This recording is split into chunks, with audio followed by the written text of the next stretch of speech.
హే praise lord, నా పేరు Anand. Welcome to the scripture together YouTube channel. ఈరోజు మనము అపోస్తలుల కార్యములు 12వ అధ్యాయాన్ని కలిసి చదువుకుందాము. మీ దగ్గర బైబిల్స్ ఉన్నట్లయితే దయచేసి వాడిని తెరిచి చదవండి. ఒకవేళ లేనట్లయితే స్క్రీన్ మీద వాక్యం వస్తుంది, దాన్ని చూసన్నా చదవాల్సిందిగా కోరుచున్నాను. అపోస్తలుల కార్యములు 12వ అధ్యాయము. దాదాపు అదే కాలమందు రాజైన హేరోదు సంఘపు వారిలో కొందరిని బాధపెట్టుటకు బలాత్కారంగా పట్టుకొని యోహాను సహోదరుడైన యాకోబును ఖడ్గముతో చంపించెను. ఇది యూదులకు ఇష్టమైన కార్యమని తెలుసుకొని పేతురును కూడా పట్టుకొనెను. ఆ దినములు పులియని రొట్టెల పండుగ దినములు. అతనిని పట్టుకొని చెరసాలలో వేయించి పస్కా పండుగ అయిన పిమ్మట ప్రజల యొద్దకు అతని తేవలెనని ఉద్దేశించి అతనికి కావలి యుండుటకు 4 చతుష్టయముల సైనికులకు అతనిని అప్పగించెను. పేతురు చెరసాలలో ఉంచబడెను. సంఘమైతే అతని కొరకు అత్యాసక్తితో దేవునికి ప్రార్థన చేయుచుండెను. హేరోదు అతనిని వెలుపలికి తీసుకొని రావాలెనని ఉండగా ఆ రాత్రియే పేతురు 2 సంకెళ్లతో బంధింపబడి 2 సైనికుల మధ్య నిద్రించుచుండెను. మరియు కావలివారు తలుపు ఎదుట చెరసాల కాచుకొనుచుండిరి. ఇదిగో, ప్రభుదూత అతని దగ్గర నిలిచెను. అతడుండిన గదిలో వెలుగు ప్రకాశించెను. దూత పేతురు ప్రక్కను తట్టి త్వరగా లెమ్మని చెప్పి అతని లేపగా సంకెళ్ళు అతని చేతుల నుండి ఊడి పడెను. అప్పుడు దూత అతనితో, నీవు నడుము కట్టుకొని చెప్పులు తొడుగుకొనుమనెను. అతడు అలాగు చేసిన తర్వాత దూత, నీ వస్త్రము పైన వేసుకొని నా వెంబడి రమ్మని అతనితో చెప్పెను. అతడు వెలుపలికి వచ్చి దూత వెంబడి వెళ్ళి దూత వలన జరిగినది నిజముగా జరిగినని గ్రహింపక తనకు దర్శనము కలిగినని తలంచెను. మొదట కావలిని 2వ కావలిని దాటి పట్టణమునకు పోవు ఇనుప గవిని యొద్దకు వచ్చినప్పుడు దానంతట అదే వారికి తెరుచుకొనెను. వారు బయలుదేరి ఒక వీధి దాటిన వెంటనే దూత అతనిని విడిచిపోయాను.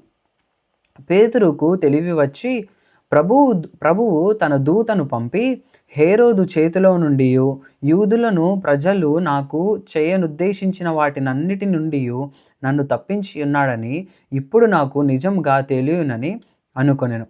ఇట్లు ఆలోచించుకొని అతడు మార్కు అను మారుపేరు గల యోహాను తల్లి అయిన మరియ ఇంటికి వచ్చెను.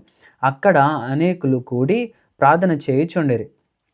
అతడు తలవాకిటి తలుపు తట్టుచుండగా రుదే అను ఒక చిన్నది ఆలకించుటకు వచ్చెను. ఆమె పేతురు స్వరము గుర్తుపెట్టి సంతోషము చేత తలుపు తీయక లోపలికి పరుగెత్తుకొని పోయి పేతురు తలుపు దగ్గర నిలిచి ఉన్నాడని చెప్పెను. అందుకు వారు, నీవు పిచ్చిదానివనిరి. అయితే తాను చెప్పినది నిజమని ఆమె దృఢంగా చెప్పినప్పుడు వారు అతని దూత అనిరి. పేతురు ఇంకా తట్టుచున్నందున వారు తలుపు తీసి అతనిని చూచి విభ్రాంతి నొందిరి. అతడు ఊరకుండుడని వారికి సైగ చేసి ప్రభువు తన్ను చెరసాలలో నుండి ఎలాగూ తీసుకొని వచ్చెనో వారికి వివరించి యాకోబును సహోదరులకును ఈ సంగతులు తెలియజేయుడని చెప్పి బయలుదేరి వేరొక చోటికి వెళ్ళెను. తెల్లవారగానే పేతురు ఏమాయనో అని సైనికులలో కలిగిన గలిబిలి ఇంత అంతా కాదు. హేరోదు అతని కోసరము వెదకినప్పుడు అతడు కనబడనందున కావలి వారిని విమర్శించి వారిని చంపనాజ్ఞాపించెను. అటు తరువాత హేరోదు యూదయ నుండి కైసరయకు వెళ్ళి అక్కడ నివసించెను. తూరీయుల మీదను సీదోనీయుల మీదను అతనికి అత్యాగ్రహము కలిగినందున వారేక మనసుతో రాజునొద్దకు వచ్చి అంతఃపురమునకు పై విచారణకర్తయగు బ్లాస్తును తమ పక్షముగా చేసుకొని సమాధాన పడవలెనని వేడుకొనిరి. ఎందుకనగా రాజు యొక్క దేశము నుండి వారి దేశమునకు గ్రాసము వచ్చుచుండెను.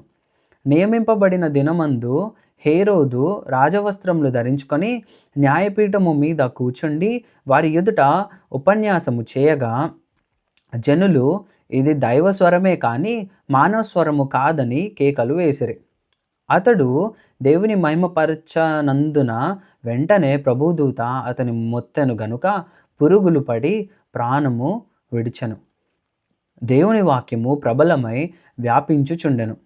బర్నబాయు సౌలును తమ పరిచర్య నెరవేర్చిన తరువాత మార్కొను మారుపేరు గల యోహానును వెంటబెట్టుకొని యెరూషలేము నుండి తిరిగి వచ్చిరి.